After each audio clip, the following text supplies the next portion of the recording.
Grand Matin Sud Radio, 7h-9h, Jean-Jacques Bourdin. Vous réagissez évidemment sur l'actualité. Julien est avec nous. Bonjour Julien. Oui, bonjour Jean-Jacques. Cette rencontre que vous avez suivie entre Trump et Poutine, selon vous, quelle conclusion en tirez-vous ? Eh ben moi, j'en conclus la conclusion que on constate avec ferveur que les Américains n'ont plus les cartes en main aujourd'hui, n'ont pas plus les cartes que les Ukrainiens, et qu'ils sont débordés sur tous les fronts, qu'ils n'arrivent plus je pense qu'on ne pourra plus compter sur eux pour défendre le monde comme ça a été le cas jusqu'à aujourd'hui, puisqu'on voit qu'ils sont déjà mis en échec avec les Houthis en mer Noire, puisqu'il y a le SS, alors le nom exact c'est Harry Truman, en mer Rouge, qui a été obligé de reculer de 1300 km. Ça c'est vrai. À cause de 4 attaques des Houthis sur leur porte-avions. Donc même les Houthis, qui sont une petite bande sauvage, c'est pas une armée de pays, c'est même pas l'armée du pays du Yémen, c'est un groupe armé au milieu du Yémen, quoi. C'est un peu comme le groupe Azov, qui était un groupe armé au milieu de l'Ukraine à l'époque. Ils arrivent à faire reculer de 1300 km les Américains, c'est quand même un signe que là, la puissance américaine, elle a un coup dans le mou quand même. Oui. Et je pense que là, aujourd'hui, les Américains n'ont plus la mainmise, et donc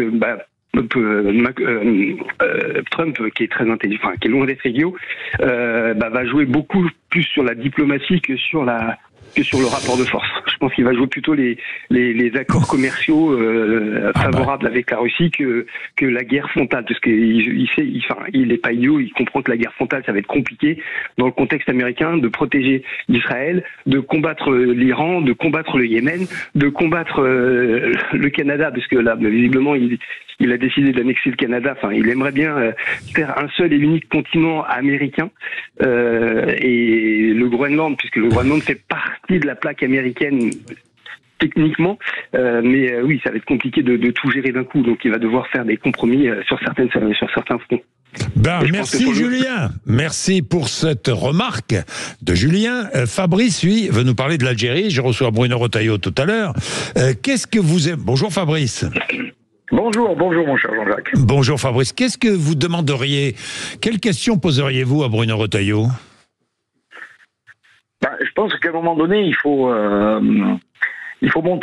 commencer à montrer quand même les muscles aussi, de manière diplomatique, je m'entends. Il y a eu cette histoire d'ambassadeur. Je veux dire, l'ambassadeur d'Algérie qui est reparti, quoi. C'est ça. Oui. On est bien d'accord. Je vois pas pourquoi. Moi, je lui demanderais est-ce qu'il envisage de faire la même chose avec l'ambassadeur de France en Algérie. J'ai prévu de lui poser la question, mais bon, une fois qu'on a rappelé les ambassadeurs, ça fait pas avancer le schmilblick, ça, si je puis dire. Non, mais c'est une base justement pour. C'est un début de rupture de relations diplomatiques. Donc, qui dit début de rupture dit reprise de la discussion, parce que là c'est un dialogue de sourds, quoi, en ce moment. Je veux dire, c'est des batailles, j'ai presque envie de dire, de cours d'école, quoi. Bon, je vous adresse une liste, non, je la refuse. Oui. On peut pas continuer comme ça, quoi. Mais je pense quand même, personne ne le dit, mais je pense qu'il y a des discussions diplomatiques qui sont en cours. Oui. Moi. Je peux pas imaginer qu'il n'y a aucune discussion actuellement entre la France et l'Algérie. Je peux pas l'imaginer, mais bon. Moi non plus. Peut-être que je me trompe. Il y a un dialogue de sourds, Jean-Jacques. Oui. Il y a un dialogue de sourds, oui. Et ça, c'est sûr. Ça, c'est sûr. Vous avez raison. Bon, je vais lui poser toutes ces questions, parce qu'il va bien falloir qu'on ait des réponses franches et directes. Moi, mes questions seront directes. Bruno Retailleau, en général, répond directement. Bien, mais il est embarqué aussi, Bruno Retailleau, dans un combat politicien. Il veut la présidence des LR. Il veut sans doute être candidat à la présidence de la République, même s'il ne le dit pas. Je lui poserai la question, nous verrons bien.